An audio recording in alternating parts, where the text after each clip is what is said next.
عزیزان محترم، ماہ رجب اپنے اختتام کو ہے،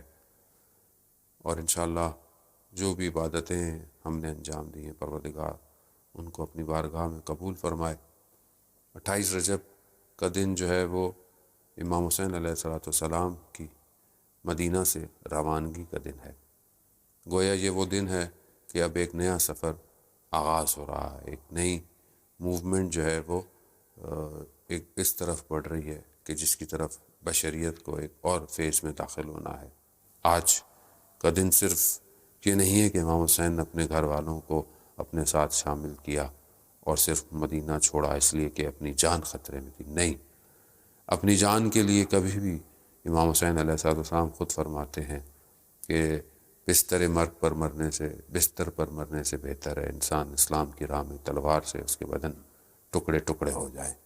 وہ امام حسین علیہ السلام، وہ امام حسین علیہ السلام کہ جو حضرت علی علیہ السلام کے فرزند ہوں، جن کے لیے موت سے کسی چیز کو بھی ڈر نہ ہو، انہیں موت سے ڈر نہیں تھا،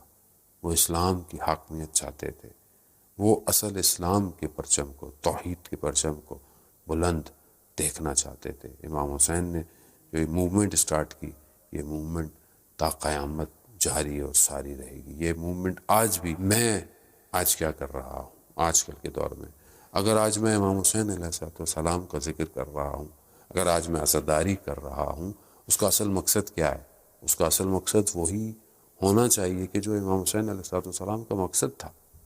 کہ آج میری عزاداری دین کی حاکمیت کے لیے کچھ کر رہی ہے یا نہیں کر رہی ہے؟ کیا آج میرا ہر قدم دین کی حاکمیت کے لیے ہے یا نہیں ہے؟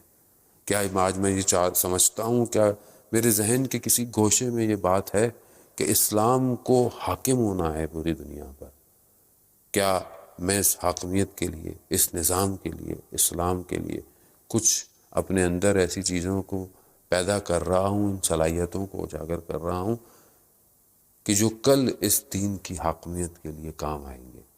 کیا میرا سفر امام حسین کے ساتھ ہے یا نہیں ہے؟ یہ خود اسلام کے ماننے والے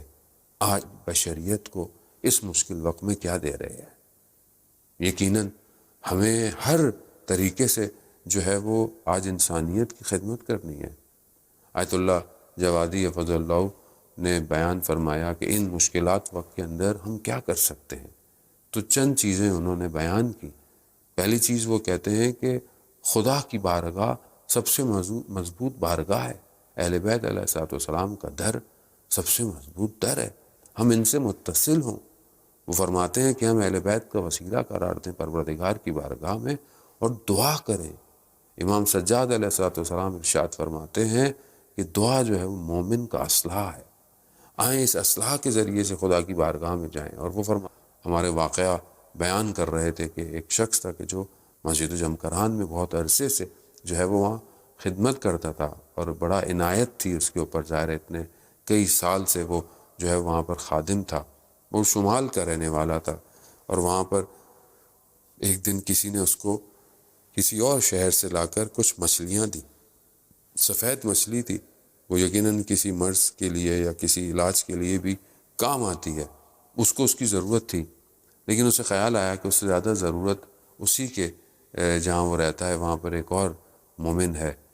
جس کے پاس اتنی استطاعت نہیں کہ وہ مچھلی کو خرید سکے۔ تو اس مچھلی کو لیا اور جا کر اس مومن کے دروازے پر جا کر اس کو کہا کہ تمہیں اس کی زیادہ ضرورت ہے، تمہاری صحت کو شاید اس کی ضرورت ہے، یہ تم استعمال کرو۔ بندے نے آ کر سو گیا، اس نے عالم رویا، عالم خواب میں دیکھا کہ ایک نورانی شخصیت آئی ہے اور انہوں نے اس کے قلب کے اوپر ایک نگاہ ڈالی ہے،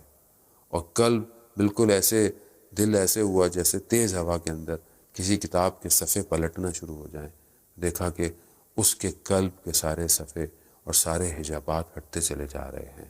اور اس کا قلب نورانی ہو گیا۔ اور جب اس نے دیکھا غور سے، جب اس میں کشف ہوا خواب میں کہ وہ مولا کائنات حضرت امیر المومنین علی ابن ابی طالب علیہ السلام ہے، تو اطراف میں